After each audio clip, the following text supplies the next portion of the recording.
expand and invest in farming on our food security pillar, and also deal with matters of health on our universal health coverage pillar. As you all know, that plan has not gone as well as we wanted because we got busy. Tulipata kazi mingi ya BBI na rege na nini, sasa hapo ikaendelea. So, no, that's the truth. So tulipata wakati tulikuwa wengi, unajua tulikuwa na marafiki sasa walikuwa wengi. Wakakuja wakasema hii priority ya mambo ya kazi ingoje, hii priority nyingine ya mambo ya kilimo wacha ingoje, hii priority nyingine ya universal health coverage wacha ingoje, wacha kwanza tutengeneze katiba. So tukaenda kutengeneza katiba. And I want to tell you, standing here, that BBI thing was the most fraudulent, deceitful agenda ever carried out again in the name of changing the constitution. Ukora. No, I'm telling you the truth. Yani ukora ile ya mwisho. You know, unajua Kenya hii ni mzuri tuambiane ukweli.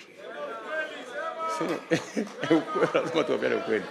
Hii kitu ya BBI ilikuwa ni ukora mtupu. Because while the public wanaambiwa unajua tunapitisha BBI ndio tuongeze pesa ya kwenda kwa county. Surely you don't need to change the constitution to get more money to go to the counties.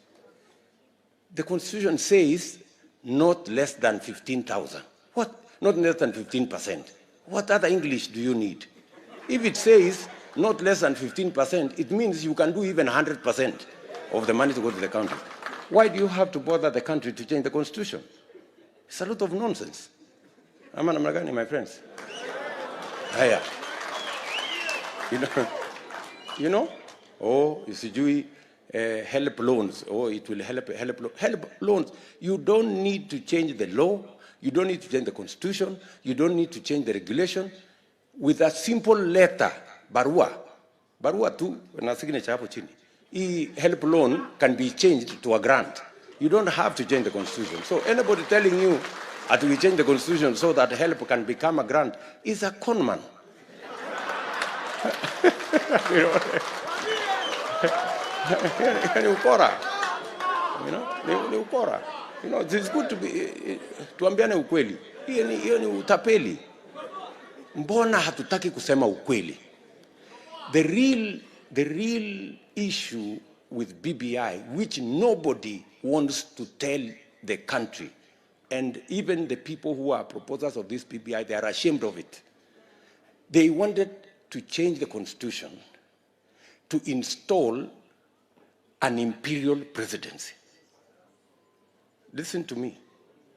They wanted to install an imperial presidency. And then you ask yourself, so why did we fight Moi all the years? Why did we fight the old constitution that had an imperial president? Why? Because, let me ask you, if you say you want to give the president power to appoint members of parliament as ministers, right? You want to give the president power to appoint an ombudsman to go and supervise the judiciary. What have you said? You have said the president now has power over the executive. The president has power over the legislature because he can manipulate the legislature using the ministers and he can appoint 50, 100 of them. And the president has power over the judiciary because he can use the ombudsman to manage the judiciary and whatever decisions they want to make. See, we have installed an imperial president. Did any Kenyan here say tuongeze powers ya president? Mnanielewa? So this is fraud. And none of these people are telling us. That's why when I tried to tell them in Bomas, wakanipigia makelele. Oh, sijui kama tunaelewana. Tuko pamoja? Yes. This is it. Mbona, why don't we want to tell each other the truth? Hii deceit ya siasa ya Kenya, for how long are we going to have this thing? Mbona tusiambiane ukweli? Tunaelewana? So, and the even more dangerous thing in BBI was being changed against the Constitution, unconstitutionally. The moment you allow changing the Constitution unconstitutionally, you have licensed impunity in Kenya. It means the next person with power, influence, and money can come and change the Constitution the way they want. We cannot have a country like that. That is too dangerous for us as a nation. Sijui kama tunaelewana. Because ukisema kwa sababu kuna uwezo na pesa na influence, unapitisha kwa county assembly, unapitisha everywhere. Lakini Mungu anapenda Kenya sana. I'm telling you. Because walipitisha everywhere, lakini iliishia kwa null and void. Hiyo story yote iliishia pale kwa null and void.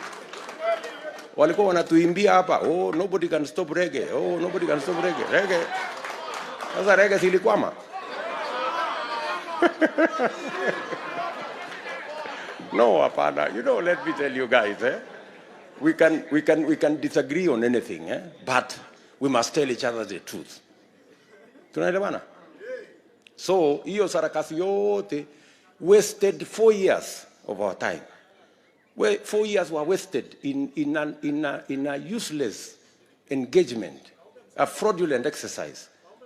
You know, they need to omba msamaha. You know, this wasted our time, they wasted money on an exercise that was clearly fraudulent and did not have the interests of the people at heart. And that's why ilivunjika. Tunaelewana? So, we had planned under the Big Four agenda.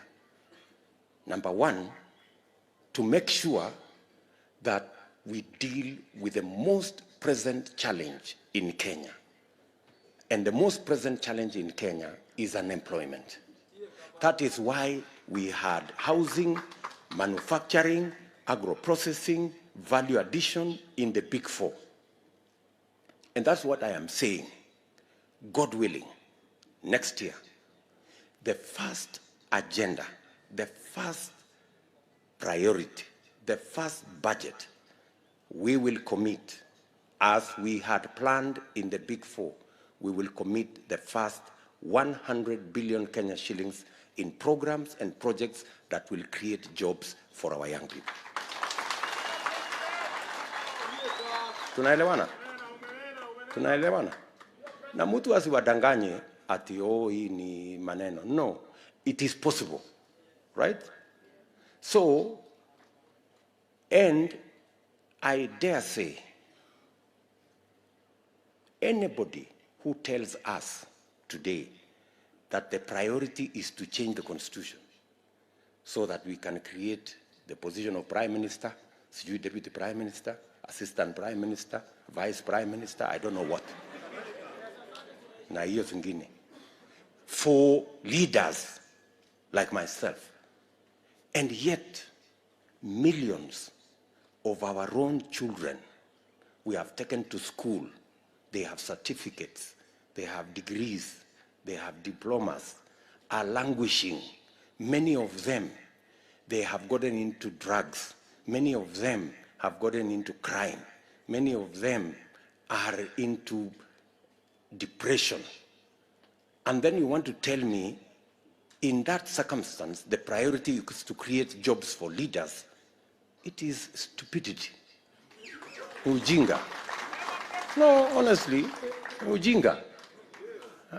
Unawezaje kusema ati priority in this scenario where we have We have 4 million young people, our children. We have taken them to school. We have paid their school fees.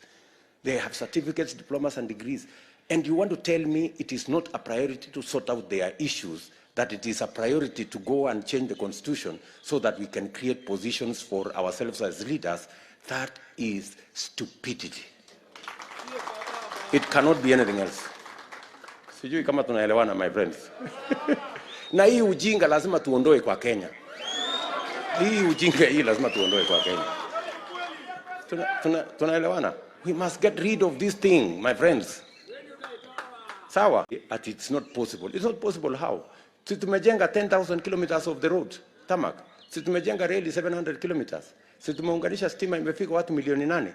What is so difficult about making sure that these young people have a job or are engaged meaningfully?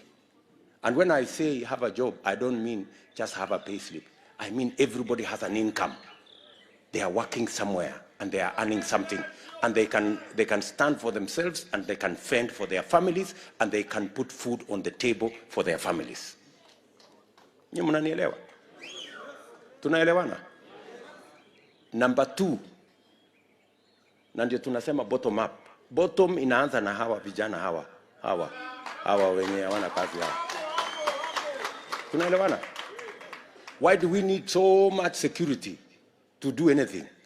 Why do we need all this security? It's because these guys have nothing to do. We must get them something to do. It is not their fault. It is not their fault that they are jobless. It is because there is nowhere to work.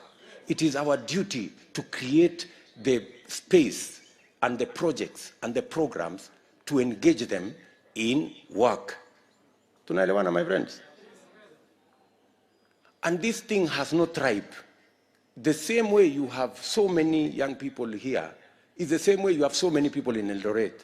It's the same way you have so many people in Kisumu, in Nairobi, in Nyeri, in Mombasa. It's everywhere. So nobody should tell you it is this community versus that community. It is not. Sawa sawa. Number 2, we must create the environment. And many of you have spoken to it. We must create the environment for us to do business. 80% of business is carried out in the micro, small, and medium enterprise. Hiyo micro, small, and medium enterprise ni mambo mingi, lakini micro ni hii mama mboga tu, huyu Mary Ochieng alikuwa anasema hapa. Hiyo ndio micro. 1, we must create the space for them to do business. If it is a market, it must be properly done. If it is so that we can create the environment, and we are talking about the environment in general.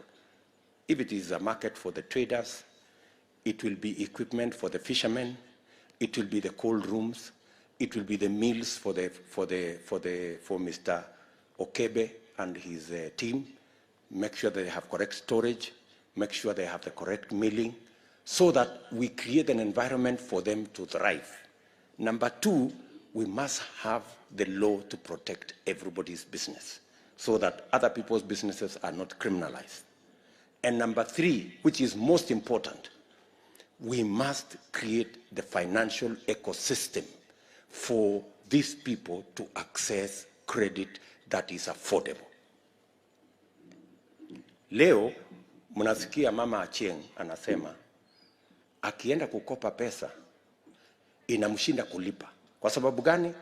Ule Masai analipisha 10% per day. Kama angepata mahali ya kukopa at 5% per year, she would do her business very well. Sawa sawa.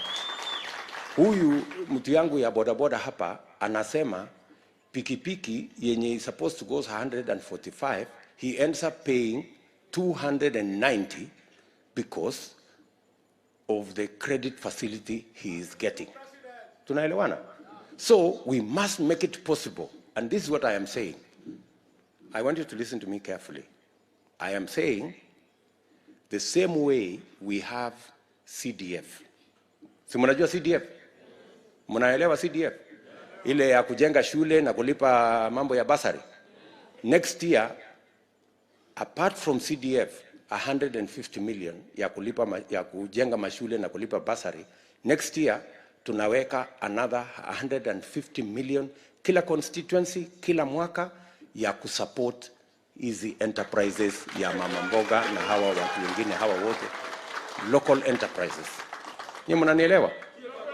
It is not free money, but it is credit that will assist these people access money at 2, 3, 4, 5% per year, which they can use to grow their businesses. Huyu mtu wa boda boda, kama pikipiki ni 145,000, he must not pay more than 160, even if he is getting it on credit per year. Tunaelewana? So instead of us charging him all the way to 280, that 280 is almost 130,000 shillings that will be credited to his account. Nyinyi mnanielewa?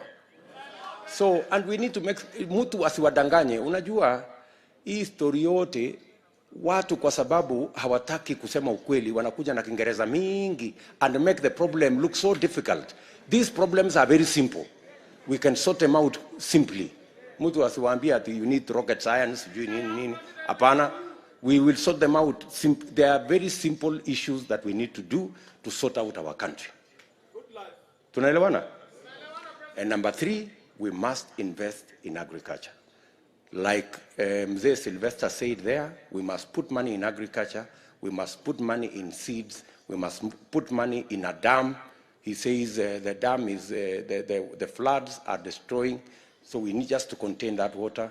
You are aware, we did in Bunyala here, we invested 6 billion shillings to control the floods, and we are going to have another 10,000 acres of crop of rice if that project is complete. We should do the same here in Kisumu, make sure that we control the floods, do a proper dam.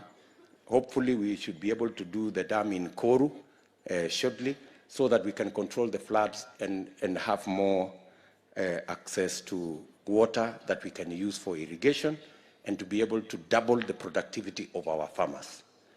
And it goes on for all the other sectors. We must remove the brokers. Huyo mzee amesema kitu mzuri sana. What we must do in agriculture is put money in supporting the farmers, seeds, fertilizer, water, extension service, as has been said here. We will increase their productivity. Where they are producing 1 ton, they can produce 3 tons, which means they earn more money. And when they produce 3 tons, where they are currently producing 1 ton, we should be able to take the food to the market at a cheaper price. We will begin the process of reducing the cost of living. Every opinion poll that is done in Kenya, problem number 1, every Kenyan is complaining, is the cost of living. Because 52% of everybody's earning is spent on food. If we can reduce it to 30%, we will have more money in everybody's pocket. Are we together? And that cannot happen unless we support the farmers. So this is the plan. Bottom up starts with creating jobs for these young people, supporting our mama mboga, boda boda, micro, small, medium enterprise people, supporting our farmers, making sure that we reduce the cost of living. It is the process of growing everybody from the bottom. And that is the plan that I am suggesting to you. Are we together? We will, of course, sort out NHIF, and we will begin the process of doing, changing our savings culture. Those ones I don't want to explain now, because we will continue this engagement.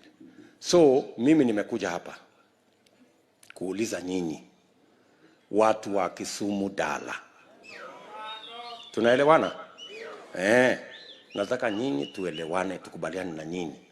Mimi nataka niwaulize nyinyi. Nyinyi mnaniambia ati priority ni kubadilisha katiba? Ati tutengeneze sijui prime minister na assistant prime minister na deputy prime minister na vice prime minister? Hiyo ndio priority mnasema tufanye? Priority mimi ninasema priority ni agenda number 1. Hawa vijana the millions of young people who today are all over the place with certificates, degrees, and diplomas. That must be our first priority. Tunaelewana? First priority. And let nobody tell you that what William Ruto is saying is not practical. For your information, I am the Deputy President of the Republic of Kenya as I speak to you. I am not a madman, and I am not stupid. I know what I'm saying. Are we together? Yeah? Mnataka kuniambia tumejenga reli, tumejenga hii barabara almost 10,000 kilometers, tumeunganisha stima watu milioni 8, alafu hii kazi kidogo hii ya kutafutia hawa vijana kazi ndio itakuwa kazi ngumu kuliko ya kujenga reli? Hapana. No. Do you understand what I'm saying? Do you understand what I'm saying? And we have identified with professionals and technocrats nationally and internationally before we fashion the Big Four on the areas that we need to invest that will give us the jobs we are looking for. And it must be deliberate. You know, we cannot just say we are going to grow the economy, the jobs are going to come. No, we must be deliberate about which areas are we investing so that we can create the jobs. Do you understand what I'm saying? So I am asking you to vote for the plan.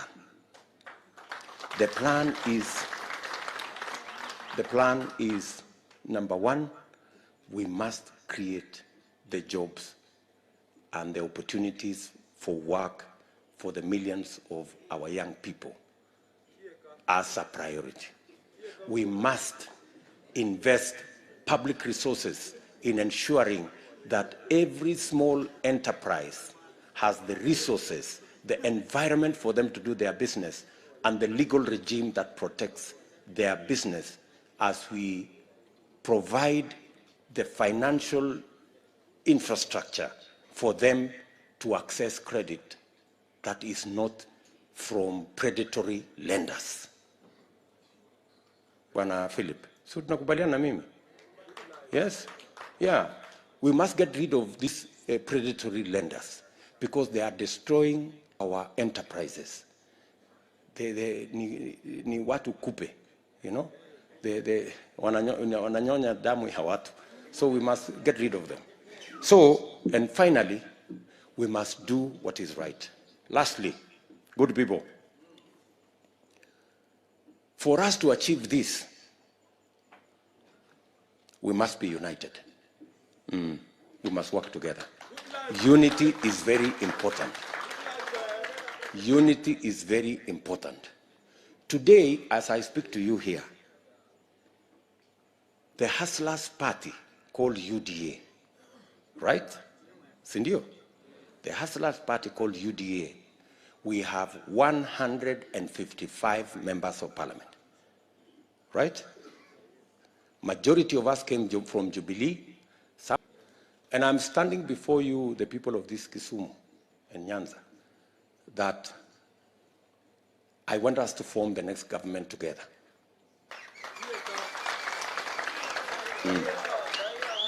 Are we together? Na nimekuja mchana mapema ndio tukubaliane tuunde hii serikali pamoja. Sawa sawa? Mimi nataka niwafanyie hesabu kidogo. UDA iko na wabunge 155 as we talk. We are followed by ODM with 70 MPs. We are followed by ile chama ya Kalonzo inaitwa nini? Na wabunge 20. Na ile chama ingine 14 na chini.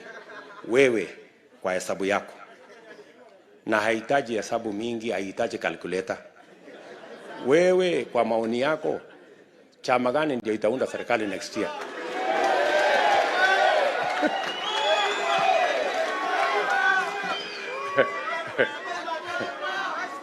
Sijui kama tunaelewana.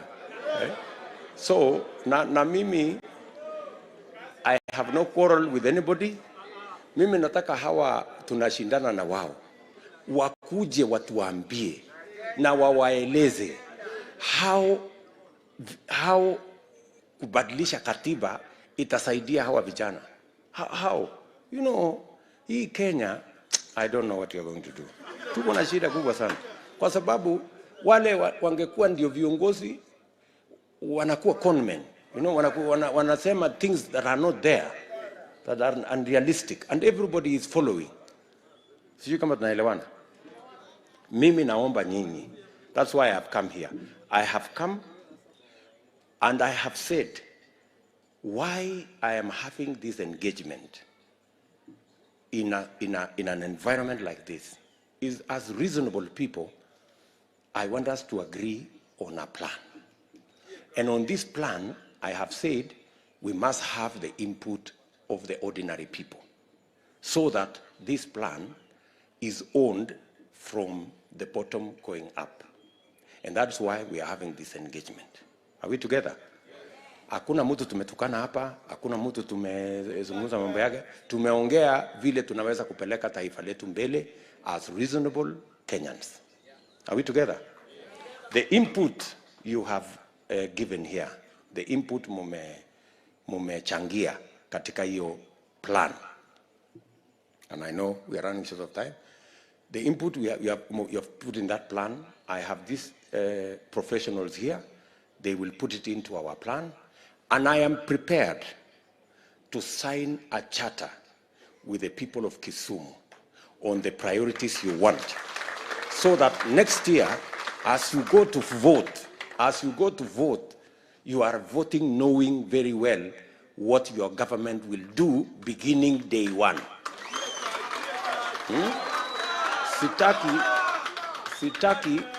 Sitaki mupige kura without knowing what you are voting for.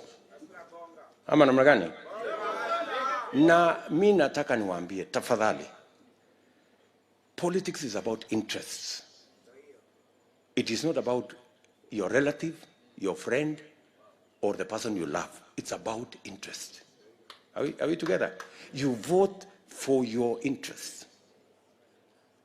And that's why I am saying, tuwache siasa hii ya kelele mingi. Mtu anakuja ria namna hii, alafu unapiga kura, mwisho nothing doing. Hapana. No.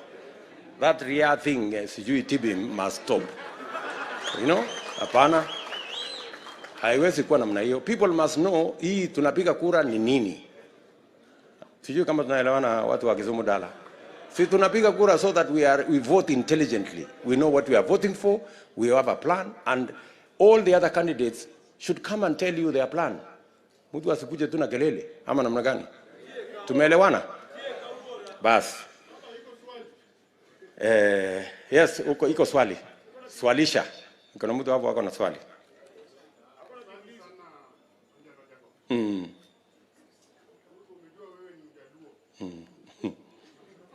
Onjelo jana mako hapa.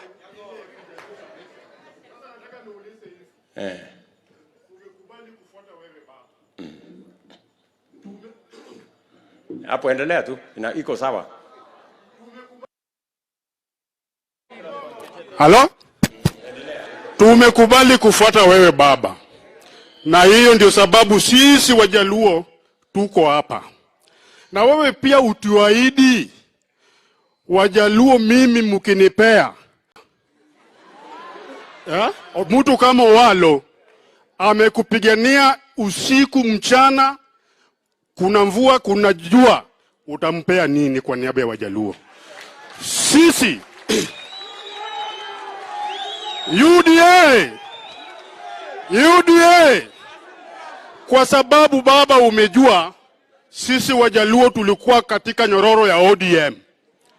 Na sasa tumeamua kukufuata kama kijana wetu Shujaa ambaye anataka kutoa pesa mahali kuingiza kwa mfuko wetu. Wewe pia bwana lazima tuambie Wajaluo, nimekuja hapa bwana, niko na kijana yenu Walo hapa, niko na nani hapa, nitampea kitu fulani.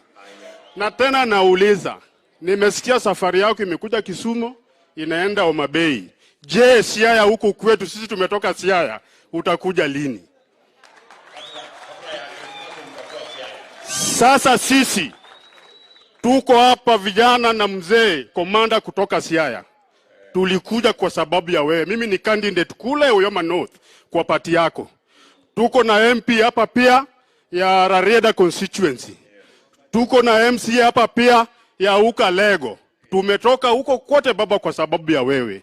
Ukirudi Nairobi utufikirie. Asante sana.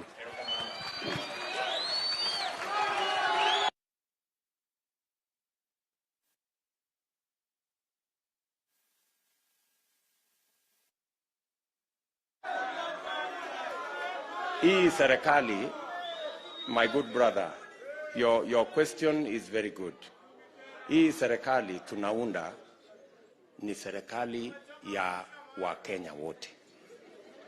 Na we will sit down and agree and form an inclusive government. The most important thing is the plan we have. And Owalo has been part of the development of that plan with many other professionals like Ojwang here, like Machuki here. They've been part of this development of this plan, and they will have a role to play in the implementation of that plan. Tunaelewana, my friend? Lakini ya muhimu, ya muhimu ni kwamba inatubidi tuungane na tushirikiane. Sawa sawa? Kwa hivyo nikisema harambee tunasema UDA ama harambee. Bado haijasikika. Harambee. Unajua wale watu tunashindana na wao wako na kiburi mingi, hawasikii sauti ya chini. Harambee. Sasa wamesikia. Harambee. Harambee. Harambee. Nikisema UDA tunasema kazi ni kazi. UDA. UDA. UDA. Erokamano. Asante sana. Na mimi nawapenda sana. Just relax. Mimi nataka niseme asante. Kesho tutakuwa hapa Kisumu Dala. Wale niko hapa na wabunge. Niko na mbunge anaitwa Oscar Sudi, pigeni makofi. Niko na mbunge anaitwa Maisori Kitayama. Niko na mbunge anaitwa Mheshimiwa Robi wa kutoka Kuria. Niko na huyu anaitwa Oyugi, ni mbunge nusu, hajafika bunge lakini anahangaika hapa katikati. Na hawa wadosi wengine wote, we are members of one team. Na wale mahasla wengine wako hapo, watu wadosi, nimeshukuru sana. So mimi nataka niseme asanteni sana kwa kunisikiza, na watakia heri, na watakia baraka, na tuko pamoja katika mji huu wa Kisumu. Thank you very much. God bless you guys. Asante.